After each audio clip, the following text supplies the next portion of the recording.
अस्सलामुअलैकुम नाजरीन। एपिसोड की शुरुआत में हम देखते हैं समुंदर से होते हुए मेहमद फातेह अपने साथियों के साथ कैपलो के ठिकाने के पास पहुंच जाते हैं। वो सब कश्तियों पर से उतरते हैं और मेहमद फातेह आगे बढ़ते हुए कहते हैं, हम सब चुपके से जंगल में घुस जाएंगे, सब एहतियात करें। और इसके साथ वो सब आगे बढ़ते हैं और अपने ठिकाने में कैपलो देमित्री के साथ बैठा खाना खा रहा होता है। नूतारोस और हेलिना की तरफ से भेजा गया सिपाही भी देमित्री के साथ मौजूद होता है। कैपलो देमित्री से कहता है, मुझे उम्मीद है कि आपका सफर आसानी से गुजरेगा शहजादे। तो देमित्री कहता है, कुछ मुश्किल नहीं होगा, लेकिन मुझे लगता है कि समुद्री सफर थका देने वाला होता है कप्तान कैपेलो। जवाबन मार्टिन कहता है, मगर हमें तो खुश्की का सफर थका देता है। फिर देमित्री पूछता है, हमारे सफर में कितने दिन लग जाएंगे? तो कैपेलो कहता है, इसमें तकरीबन 2 दिन लग जाएंगे। जमाशुदा फौज तकरीबन 1 लाख के लगभग है और दुनिया की कोई ताकत उसका मुकाबला नहीं कर सकती। इस पर देमित्री कहता है, तुर्कों से लड़ना बहरे रूम में तिजारती जहाजों को लौटने के मुतरादिफ नहीं है। यह सुनकर कैपेलो और मार्टिन को बहुत गुस्सा आता है, जबकि बाहर मेहमद फातेह अपने साथियों के साथ उनके करीब से करीब तर होते जा रहे होते हैं। कैपेलो के 2 आदमियों को देखते साथ ही हमजा बे सल्तोक के साथ उन्हें जहन्नुम वासिल कर देते हैं और फिर मोर्चों पर मौजूद कैपेलो के आदमियों का जायजा लेते हैं और मेहमद फातेह के इशारा करते साथ ही उन्हें भी तीर मारकर मौत की घाट उतार दिया जाता है।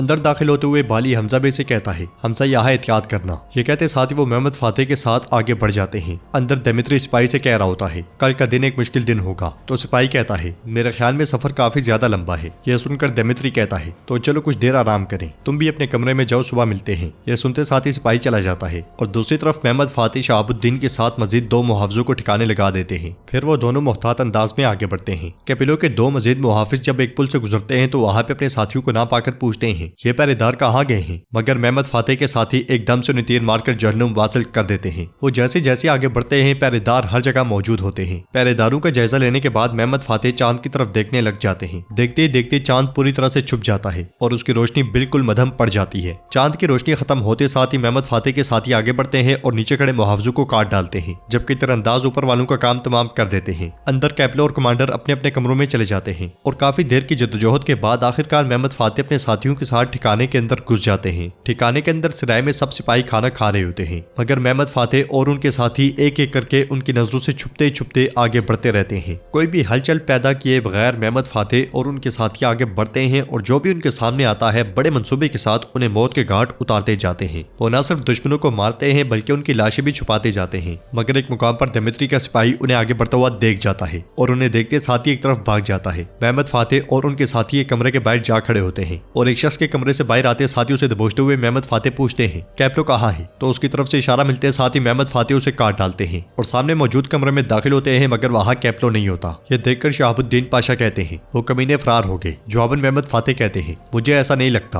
वो नहीं जानते थे कि हम आ रहे हैं। ये कहते साथ वो अपने साथियों के साथ कमरे से निकल जाते हैं। उधर देमित्री का सिपाही देमित्री के पास जाता है और कहता है, जनाब उस्मानियों ने हमला कर दिया है, हमें आपको यहाँ से निकालना होगा। तो देमित्री पूछता है, क्या तुमने बाकियों को इतला दी है? जवाबन सिपाही कहता है, हमारे पास इसके लिए वक्त नहीं है, हमें आपको यहाँ से निकालना है, चलें जल्दी करें। यह सुनते साथ ही देमित्री उसके साथ कमरे से निकल जाता है, जबकि मेहमद फातेह शहाबुद्दीन के साथ मोहतात अंदाज में आगे बढ़ते हुए कहते हैं, हमें कैपेलो जिंदा दरकार है, ये बात मत भूलना। इसी दौरान सीढ़ियों पर से नीचे उतरते हुए कैपेलो मेहमद फातेह को देख जाता है और एकदम से छुप जाता है। आगे बढ़ते बढ़ते मेहमद फातेह उसके करीब पहुंचते हैं और पीछे से कैपेलो जैसे ही उन पर हमला करने लगता है, सीढ़ियों पर से शहाबुद्दीन पाशा उस पर कूद पड़ते हैं। उनका खंजर लगते साथ ही कैपेलो धड़ाम से गिर जाता है और बिल्कुल सन्नाटा छा जाता है। मेहमद फातेह तलवार का निशान उसके मुंह पर देखते साथ ही परेशान हो जाते हैं और कहते हैं, ये तो कैपेलो है, अरे लाला ये क्या कर दिया? यह सुनकर शहाबुद्दीन पाशा भी परेशान हो जाते हैं। दूसरी तरफ सिपाही देमित्री को लेकर मुसलसल आगे बढ़ रहा होता है और एक तहखाने के पास पहुंचकर वो तहखाने का दरवाजा खोलता है तो देमित्री उससे पूछता है, ये कौन सी जगह है? तुम इस जगह के बारे में कैसे जानते हो? जवाबन सिपाही कहता है, मैंने यहाँ कैपेलो के आदमी को घास उठाते हुए देखा था, यह रास्ता बाहर गोदाम की तरफ जा रहा है, अगर हम तहखाने से होते हुए घोड़ों तक पहुंच गए तो जल्दी फरार हो जाएंगे। यह सुनते साथ ही देमित्री तहखाने में चला जाता है, मगर सिपाही खुद नीचे उतरने के बजाय हाथ में मौजूद आग नीचे फेंक देता है और अगले पल तहखाने का दरवाजा बंद कर देता है। तहखाने के अंदर एकदम से आग भड़क जाती है। यह देखकर देमित्री सीढ़ियां चढ़ते हुए कहता है, कमीने जोलेन, खोलो इसे खोलो,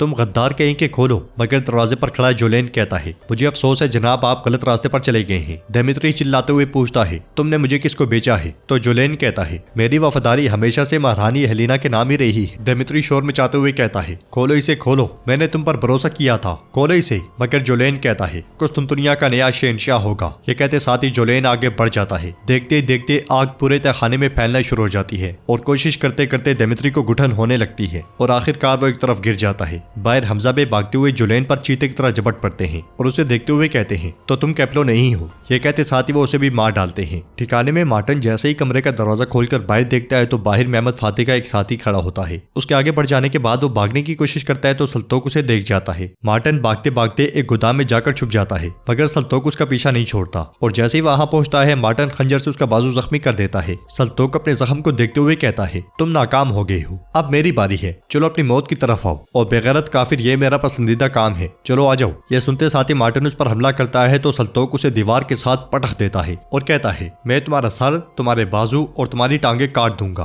वो न सिर्फ ये कहता है बल्कि हमला करने वाले मार्टिन का बाजू काट डालता है और फिर तलवार के कई वार करके उसे जहन्नुम वासिल कर देता है। तहखाने में दिमित्री बिल्कुल बेहोश होने के दाहने पर होता है और वो किसी को तहखाने में उतरता हुआ देख रहा होता है। वो शख्स तहखाने में उतरकर दिमित्री के पास पहुंचता है। नाजरीन, इसके बाद हम समुद्र में एक बहरी जहाज देखते हैं जिसमें मेहमद फातिह अपने साथियों के साथ मौजूद होते हैं। दिमित्री और कैपिलो भी वहाँ पे बेहोश पड़े होते हैं। शहाबुद्दीन पाशा कैपिलो के पास बहुत ही ज्यादा परेशान बैठे होते हैं तो बाली साहब उनके पास आकर कहते हैं, फिक्र ना करो, सब कुछ गुजर जाएगा शहाबुद्दीन पाशा। मगर सल्तोक कहता है, काश आपने मारने से पहले इस शख्स का चेहरा देखा होता पाशा। यह सुनकर बाली साहब उसे गुस्से में देखते हैं तो वो चला जाता है। कुछ देर के बाद दिमित्री अपनी आंखें खोलता है। यह देखकर मेहमद फातिह उसके पास आते हैं। उन्हें देखकर दिमित्री पूछता है, मुझे अभी तक समझ नहीं आई कि आपने मुझे क्यों बचाया। तो मेहमद फातिह उसके पास बैठते हुए कहते हैं, इस जिंदगी में हर किसी को दूसरा मौका मिलना चाहिए। यह सुनकर दिमित्री दुखी होते हुए कहता है, क्या उसे भी दूसरा मौका मिलना चाहिए जिसे उसकी माँ ने ही मरने के लिए भेज दिया हो। मेहमद फातिह एकदम से पूछते हैं, तुम्हारी माँ ऐसा क्यों करेगी। जवाबन दिमित्री कहता है, क्योंकि वो हमेशा मेरे भाई को तख्त पर देखना चाहती थी। फिर मेहमद फातिह कहते हैं, तुम जहाज पर अपने साथ खजाना लाए थे, मगर क्यों।